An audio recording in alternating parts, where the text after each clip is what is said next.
कि अगर अनंत सिंह अपराधी हैं तो उनकी पत्नी को सिंबल क्यों दिए, इसका जवाब तेजस्वी यादव जनता को दें, तब फिर हम बताएंगे नीतीश कुमार क्यों गए। लगातार तेजस्वी यादव हमला कर रहे हैं, कह रहे हैं कि अपराधी को कभी सीएम हाउस बुलाते मिलने के लिए, कभी खुद ही चले जाते हैं उनके आवास मिलने। अच्छा, अगर ये इतना जोर से बोल रहे हैं कि अपराधी हैं तो इनकी पत्नी को ये टिकट काहे दिए, क्यों सिंबल दिए?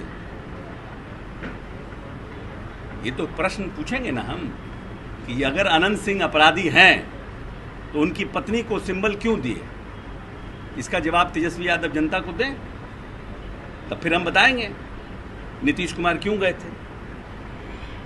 नीतीश कुमार किसी के घर पे नहीं गए थे, नीतीश कुमार बाढ़ जाने के क्रम में गए थे। और नीतीश कुमार कम से कम अनंत सिंह के यहाँ 50 बार जा चुके हैं अपने राजनीतिक पूरे कार्यकाल में, कोई पहली बार नहीं गए थे। लेकिन तेजस्वी यादव ने पहली बार टिकट दिया था, जानते हुए लालू प्रसाद यादव ने उनको अपराधी कहा था, उनके ऊपर किस तरह की उनके ऊपर विपत्तियां आई थी जब वो नीतीश जी के साथ थे, फिर भी आपने टिकट दिया। दोषी कौन, नीतीश कि लालू? जनता को सोचना। सर, मलिका वीडियो उनके पास है, वो सार्वजनिक करना चाहिए। झूठ बोलने से अच्छा है कि उसको सार्वजनिक करें। उन्होंने कहा कि जेडीयू बीजेपी के जितने नेता हैं वो हमारे यहाँ आए, हम उनको दिखाएंगे। मौका है, जब आप पब्लिक में बोल रहे हैं तो पब्लिक में सार्वजनिक कीजिए ना। आप बोल रहे हैं पब्लिक में, दिखाइएगा अकेले अकेले में, तो गलत बात है ना। आपको सार्वजनिक करना चाहिए। अगर नीतीश कुमार का ऐसा कुछ है आपके पास कि लालू यादव के पास गिड़गिड़ा रहे हैं, करिए सार्वजनिक, हम लोग भी देखें। आपको तो लगता है कि तेजस्वी जो कह रहे हैं कि 2 बार उन्होंने नीतीश कुमार को जीवन दान दिया, उनकी कृपा रही, तब नीतीश कुमार की सरकार बनी 2 बार। ऐसा है कि इस पर हम पहले भी बोल चुके हैं कि माननीय नेता के साथ आने से किन किन राजनीतिक दल को फायदा हुआ है, ये चुनाव के आंकड़े बताते हैं। हाथ कंगन को आरसी क्या, परेल के वो फारसी क्या, आंकड़ा देखिए। झूठ बोलना, बार बार एक ही बात को रिपीट करने से कोई फायदा नहीं है। आंकड़ा देखिए, जब जब राजनीतिक दल नीतीश कुमार के साथ आए हैं, आंकड़ा क्या कहता है।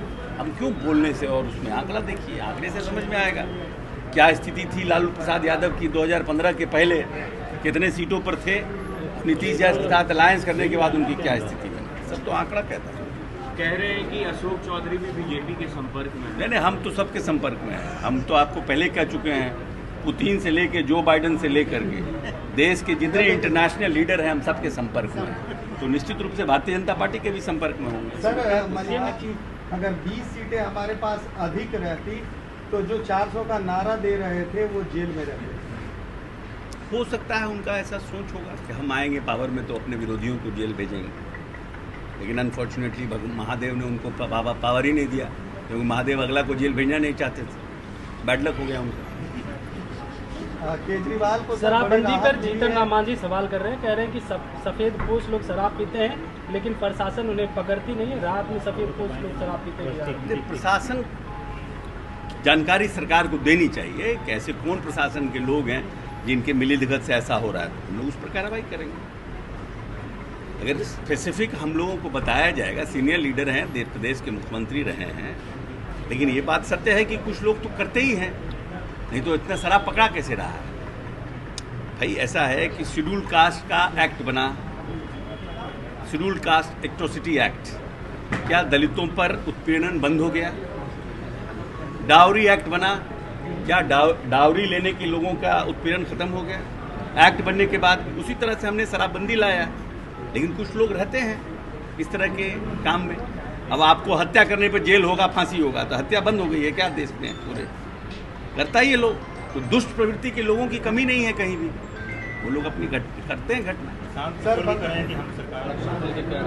नहीं, देखिए ऐसा है कि हम मानते हैं और हमारा ऐसा सोचना है, ये मेरा व्यक्तिगत राय है, ये पार्टी की राय नहीं है।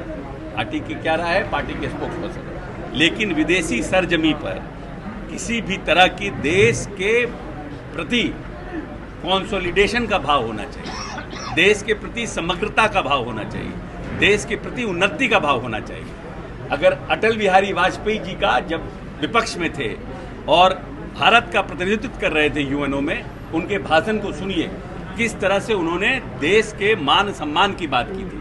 तो कोई भी नेता अगर विदेशी सरजमी पे जाता है, वो देश की उन्नति का और देश को आने वाले समय में हम कैसे सुपर पावर बना सके उसकी बात होना चाहिए, जिससे कि लोगों को लगे कि देश हित में सभी राजनीतिक दल एकमुश्त हैं, एक साथ हैं और देश के अंदर जो आपको बात करना हो बात करें। विदेशी सरजमी पर देश के प्रति या देश की इंटरनल पॉलिटिक्स की अगर चर्चा आप करिएगा तो उससे देश की छवि खराब होती है। नहीं पहुंचे और ममता बनर्जी ने कहा है कि अगर बंगाल की आवाम चाहेगी तो वो जो है इस्तीफा दे देगी। वो उन्होंने अपनी संवेदना व्यक्त की कि हम बातचीत करने के लिए सरकार तैयार है और हमको लगता है कि ऐसी परिस्थिति में सरकार के साथ बातचीत में जाना चाहिए और अपनी स्थिति और अपनी बात को रखना चाहिए, जिससे सरकार की क्या नीयत है ये भी साफ होती है और डॉक्टर क्या चाहते हैं ये भी साफ होती है। ऐसे तो डेडलॉक हो जाएगा ना। हमको लगता है डॉक्टरों को जाना चाहिए था, प्रदेश की मुख्यमंत्री ने बुलाया था और उसमें जाना चाहिए था, अपनी बात रखनी चाहिए थी, जो डिमांड्स थे वो रखने चाहिए थे, जिससे सरकार उसको पूरा कर सकती नहीं कर सकती ये।